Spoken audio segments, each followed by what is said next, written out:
বিজেপির কর্মী সম্মেলনে তৃণমূল কংগ্রেস ও সিপিএম ছেড়ে 1 ডজন যুবক বিজেপিতে যোগ দিলেন, যা আসন্ন 2026 বিধানসভা নির্বাচনের আগে দলের শক্তি আরও বাড়িয়ে তুলবে বলে মনে করা হচ্ছে।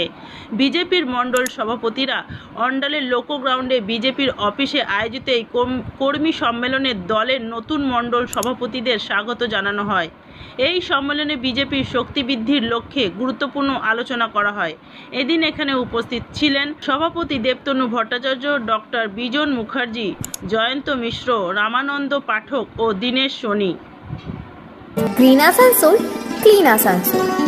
আজকে এখানে একটা কর্মী সম্মেলন ছিল এবং এই কর্মী সম্মেলনে আমাদের এই এলাকার বিভিন্ন জায়গা থেকে, সিপিএম থেকে, তৃণমূল থেকে অনেক কর্মী, নতুন কর্মী তারা ভারতীয় জনতা পার্টিতে জয়েন করলেন। যোগদান কার্যক্রমটা কি বার্তা দেবেন কর্মীদেরকে? কর্মীদের বার্তা সেটা স্পষ্ট, 2026-এর নির্বাচন একটা ডিসিসিভ ইলেকশন।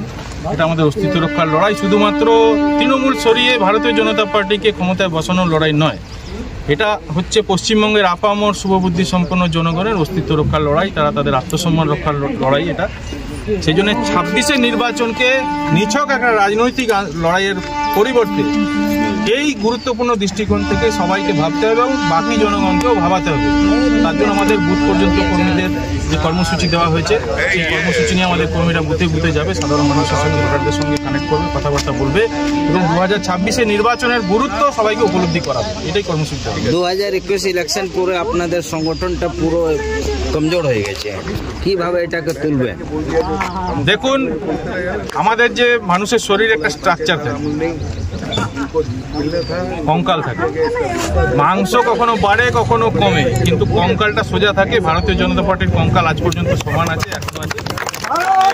নির্বাচনে আপনারা দেখেছেন ভোট পার্সেন্টেজ আমাদের 1%ও কমে, 1%ও কমে। ভোট ইনট্যাক্ট আছে, সংগঠনের স্ট্রাকচার ঠিক আছে। কর্মীদের বিভিন্ন জায়গায় সন্ত্রাসের কারণে, বিভিন্ন কারণে অনেকে হিমশৈল